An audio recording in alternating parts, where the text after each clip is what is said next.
حضرت محمد صلی اللہ علیہ وسلم کے اس دنیا سے پردہ فرما جانے کے بعد کچھ لوگوں کے جن کے دلوں پہ اللہ رب العزت نے مہریں لگا دی تھیں، وہ لوگ حضرت امام علی بن طالب کی مخالفت کرنے لگے، اور وہ لوگ یہ چاہتے تھے ہم کسی نہ کسی طرح اس علی کو قتل کر دیں اور اس کی حکومت پر قبضہ کر لیں، اور وہ لوگ یہ سوچتے تھے ہم کسی نہ کسی طرح اس علی کو قتل کر کے اس کی اسلامک حکومت پر قبضہ کر لیں۔ قبضہ کر لیا پھر ہمارے لیے پورے کے پورے اسلام پہ قبضہ کرنا کوئی مشکل کام نہ ہوگا۔ اسی وجہ سے ان لوگوں نے کہ جن لوگوں کے دلوں پہ اللہ رب العزت نے مہریں لگا دی تھیں، ان لوگوں نے 21 رمضان یعنی 40 ہجر کو مسجد کوفہ میں حضرت امام علی ابن طالب کو شہید کرا دیا۔ اسی طرح آپ کی شہادت کے بعد وقت کے امام حضرت امام علی ابن طالب کے بڑے بیٹے حضرت امام حسن مجتبیٰ بنے۔ اسی طرح جب ساری اسلامی حکومت حضرت امام حسن مجتبیٰ کے دست حق پرست میں آئی تو وہ لوگ کہ جن کے دلوں پہ اللہ رب العزت نے مہریں لگا دی تھیں، جن لوگوں نے حضرت امام علی ابن طالب کو شہید کروایا، ان لوگوں نے اپنے مقصد کو پورا کرنے کے لیے، کس مقصد کو پورا کرنے کے لیے؟ اس مقصد کو پورا کرنے کے لیے کہ جس مقصد کے تحت اسلام پر قبضہ کیا جانا تھا، حضرت امام حسن مجتبیٰ کو بھی شہید کروا دیا۔ اسی طرح سے حضرت امام حسن مجتبیٰ کی شہادت کے بعد آپ کے چھوٹے بھائی حضرت امام حسین اس دنیا میں اکیلے اور تنہا رہ گئے۔ حضرت امام حسن مجتبیٰ کی شہادت کے بعد کسی نہ کسی طرح ان لوگوں نے اسلامی حکومت پہ قبضہ کر لیا۔ جب ان لوگوں نے اسلامی حکومت پر قبضہ کر لیا تو اس وقت کی تمام اسلامی ریاستیں ان کے قبضے میں آ گئیں۔ جب یہ تمام اسلامی ریاستیں ان کے قبضے میں آ گئیں تو وہ لوگ یہ کہنے لگے کوئی دین نہیں، کوئی رسول نہیں، کوئی کتاب نہیں اور کوئی شریعت نہیں،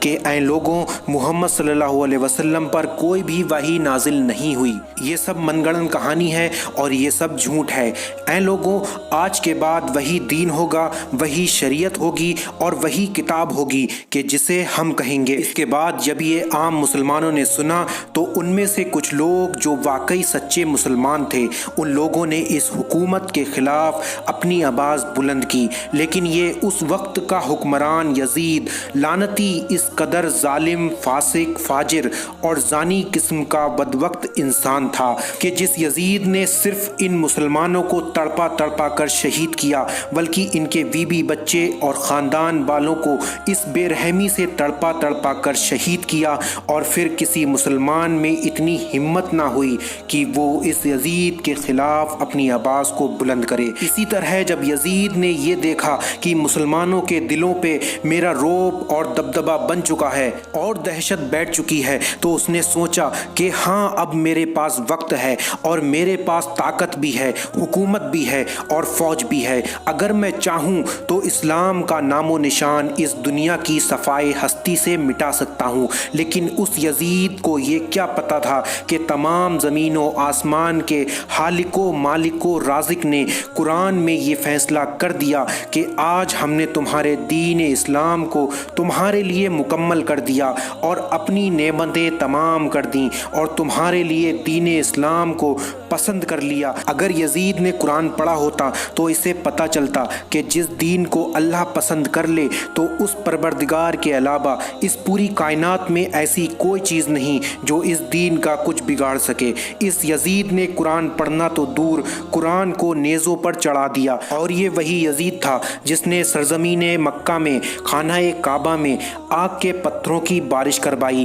اور مسجد نبی میں 3 دن تک اپنے گھوڑوں کو باندھے رکھا، اور پھر یزید فوج نے یزیدی حکم پر مدینہ منورہ میں 10,000 لڑکیوں کی عزتیں لوٹیں۔ جب حضرت امام حسین کو یزید کی ان حرکتوں کا علم ہوا کہ یزید اسلام کو تباہ کرنا چاہتا ہے تو حضرت امام حسین علیہ السلام یزید کی ان حرکتوں کو روکنے کے لیے 2 محرم 61 ہجری کو اپنے 72 جانثاروں کے ساتھ سرزمین کربلا میں پہنچے۔ اسی طرح 7 محرم کو حضرت امام حسین اور آپ کے قافلے گلے بالوں پر پانی بند کر دیا گیا۔ اسی وجہ سے 9 محرم کی رات کو حضرت امام حسین نے اپنے سارے صحاب کو اکٹھا کیا اور پھر عباس علمدار سے فرمایا کہ اے عباس چراغ بجھا دو۔ جب حضرت عباس نے چراغ بجھایا تو حضرت امام حسین نے اپنے صحاب سے فرمایا کہ اے میرے چاہنے والوں، یہ جو ہزاروں کی فوج کھڑی ہے یہ فوج میرے نانا کے دین کی دشمن ہے،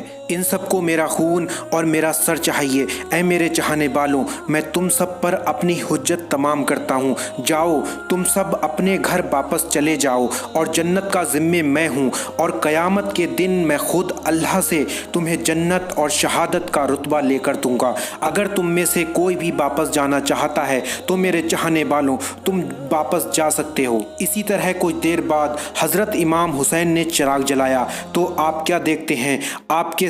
سب صحاب اپنے اپنے گلے پر تلوار رکھ کے کہتے ہیں کہ اے میرے مولا، آپ کو اس طرح تنہا چھوڑ کر کیسے جا سکتے ہیں؟ نہ ہمیں جنت کا لالچ ہے اور نہ اپنی جان کا خوف ہے۔ اے میرے مولا، آپ ہمیں بس اتنا تو بتائیں، جب روزے محشر میں ہم سے آپ کے نانا یہ پوچھیں گے تم میرے نواسے کو اکیلے ہی چھوڑ کر چلے گئے تو ہم کیا جواب دیں گے؟ اے میرے مولا، ہم آخری سانس تک لڑیں گے اور آپ پر اپنی جان کو قربان کر دیں گے۔ اسی طرح کچھ دیر بعد جب اذان فجر کا وقت ہوا تو حضرت امام حسین نے شہزادے علی اکبر سے کہا اے علی اکبر اذان دو۔ جیسے ہی اذان ہوئی، اذان کے بعد نماز فجر میں ہی یزیدیوں نے حضرت امام حسین پر حملہ کر دیا۔ کربلا کا ہر جوان ایک ایک کر کے حضرت امام حسین پر قربان ہوتا گیا۔ کبھی حر کا لاشا آتا ہے، کبھی ان یوم محمد کا لاشا آتا ہے، کبھی علی اکبر کا لاشا آتا ہے تو کبھی قاسم کے ٹکڑے ملتے ہیں۔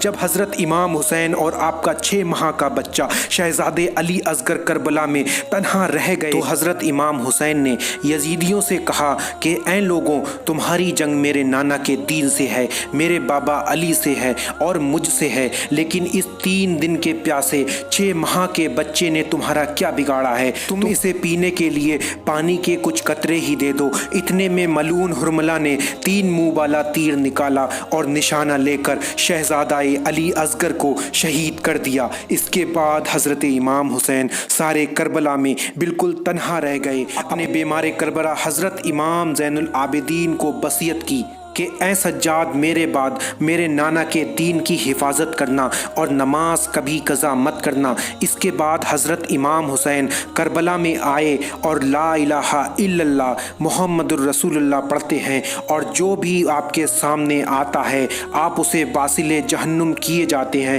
جب لوگوں نے یہ دیکھا کہ حسین ایک ایک کر کے سب کو قتل کیے جا رہے ہیں تو کہنے لگے کہ یہ علی کا بیٹا ہے، عباس کا بیٹا ہے، اگر اسے شہید کرنا چاہتے ہو تو دور چلے جاؤ اور دور جا کر اس پر تیر برساؤ۔ جب یزیدیوں نے حضرت امام حسین پر تیروں کی بارش کی تو اس وقت حضرت امام حسین کے جسم کا ایک بھی ایسا حصہ نہیں بچا کہ جس حصے پر تیر نہ لگا ہو۔ اس کے بعد ملعون شم حضرت امام حسین کا سر کاٹنے کے لیے آگے بڑھتا ہے تو حضرت امام حسین کے لبوں سے ایک آواز آتی ہے کہ اے میرے اللہ، اے میرے پروردگار، میری قربانی قبول فرما، اور اے میرے پروردگار، تیرا شکر ہے کہ تو نے مجھے اس عظیم امتحان کے لیے چنا اور اس عظیم امتحان میں پاس کیا۔ اس کے بعد آپ کو بازاروں میں پھرایا گیا اور آپ کو پتھر مارے گئے، لیکن حضرت امام حسین کا کٹا ہوا سر نیزہ پر بھی قرآن کی تلاوت کرتا رہا اور لوگوں کو یہ بتاتا رہا